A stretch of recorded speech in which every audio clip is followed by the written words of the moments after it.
السلام عليكم، معكم نورا بقناه بريسيج نورا. اليوم ان شاء الله غادي نقدم لكم لي كيش بلا عجينه، كيجيو زوينين بزاف ودغيا كيتصايبوا، كيجيو بحال هكا بحال لي كيش تماما، غير هما بلا عجينه بلا والو. دابا غندوزو باش نعطيكم المقادير والطريقه. بالنسبه للمقادير غادي نحتاجو هنايا واحد ايطرو ديال الحليب. انا هنايا راني ضاعفت الكميه، يعني نورمالمون كندير غير نص ايطرو، درت دابا ايطرو كيجيو زوينين كيبغيوهم الوليدات. عندي هنايا ايطرو ديال الحليب، عندي هنا 200 غرام ديال الطحين، 6 ديال البيضات، وعندي شويه الملحه وشويه البزار والملحه ومعلقه صغيره ديال الخميره ديال الحلوى. هادشي هما المقادير الاساسيه.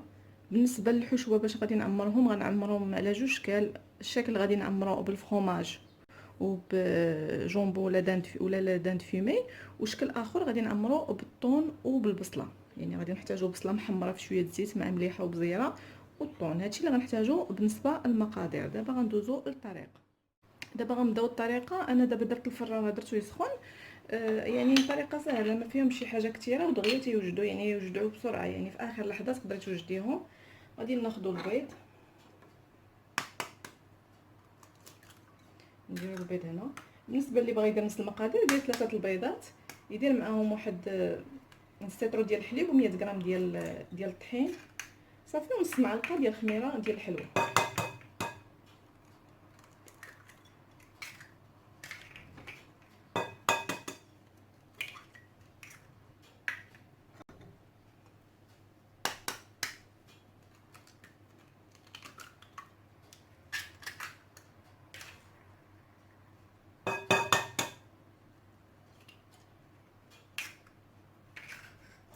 كيف شفتوا البيض غادي نحركو شويه.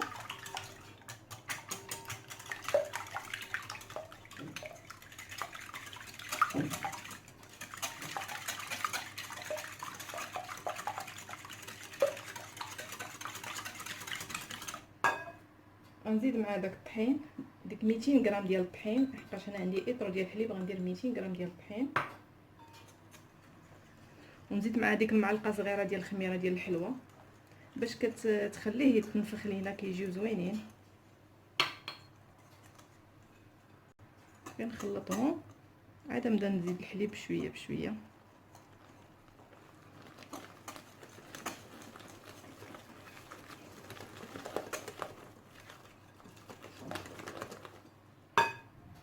نزيد شويه ديال البزار والملح، ندير غير شويه لان راه الفرماج مالح، الطون يعني كلشي مالح، ما نكثروش الملح باش ما يجيوش ناس تاني مالحين بزاف. صافي دابا غنبدا نزيد الحليب بشويه بشويه وانا كنخلط.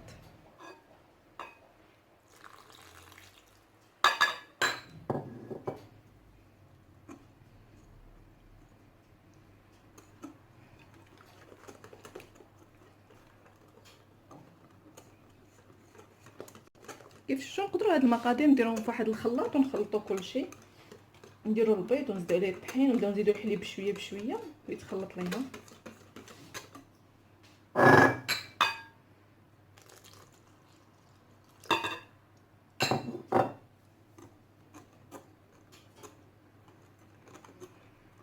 صافي غنبقى نحرك هكا نستمر حتى نكمل الحليب اللي عندي ومن بعد نرجع لكم.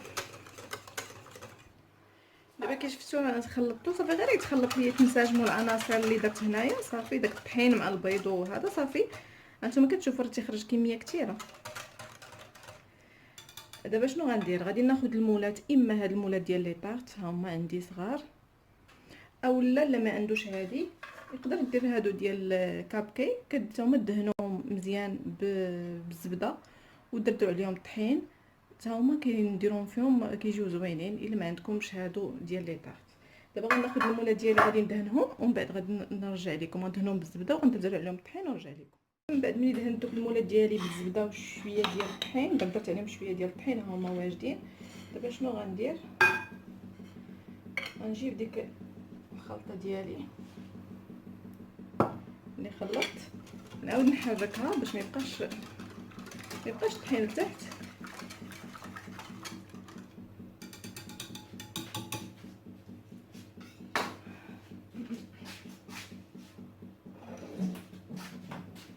صافي غنجيب دابا واحد السقايه وغنبدا نهز ونبدا نعمر، ما نعمرهمش حتى للفم لان كيتنفخوا. كيف شفتوا نخلي واحد ليسباس فين يطلعوا.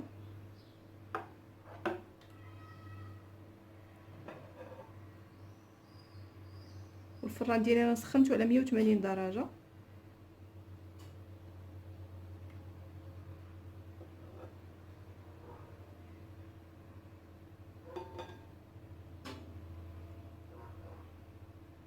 كيف شفتوا غادي نعمرهم بجوج شكال، وحدين غنعمرهم بالطونو والبصله، وحدين غنعمرهم بلا دان فيمي ولا جونبو ولا اللي كان عندكم.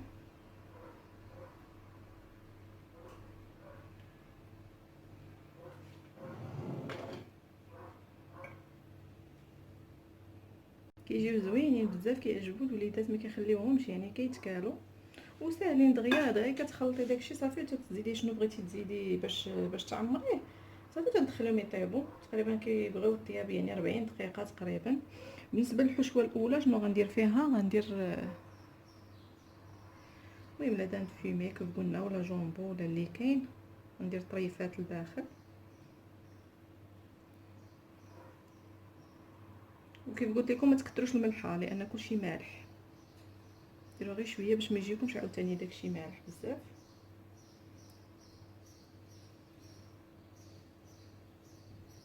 شفتوا درت طريفات ديال هذا. وغندير الفرomاج، شويه الفرomاج.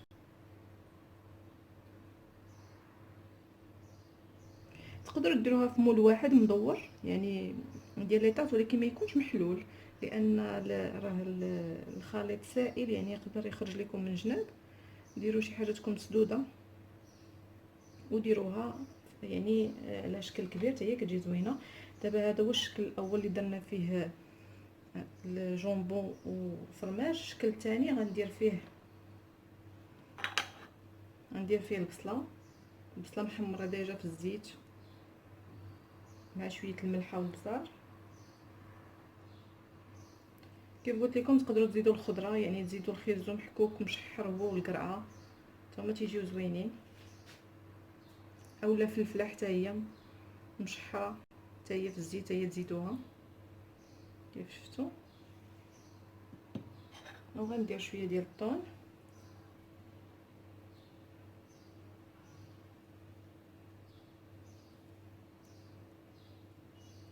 نفرتوه باش يجي موزع كيف شفتوا. حتى هما غندير لهم شويه ديال الفرماج غير شويه.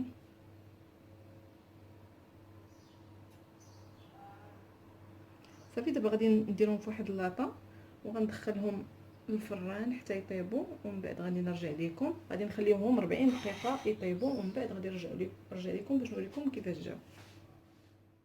كتشوفوا نقدروا كيف قلت لكم نعمروا هادو ديال لي كاب كيك او ديال ميني كيك.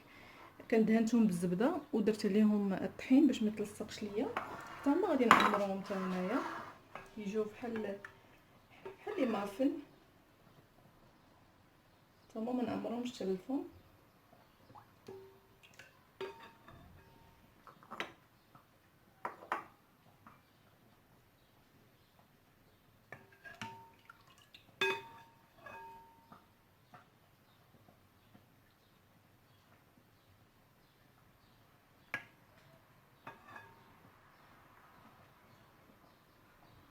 كتشوفوا حتى هما كيف عمرنا الاولين حتى هادو غندير لهم نفس الشكل. نديرو شويه لا دان فيمي وندير شويه الفرomاج احمر هنا.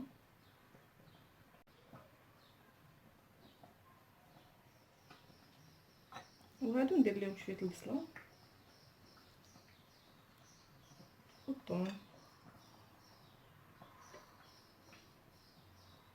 ثم ندير لهم شويه الفرomاج.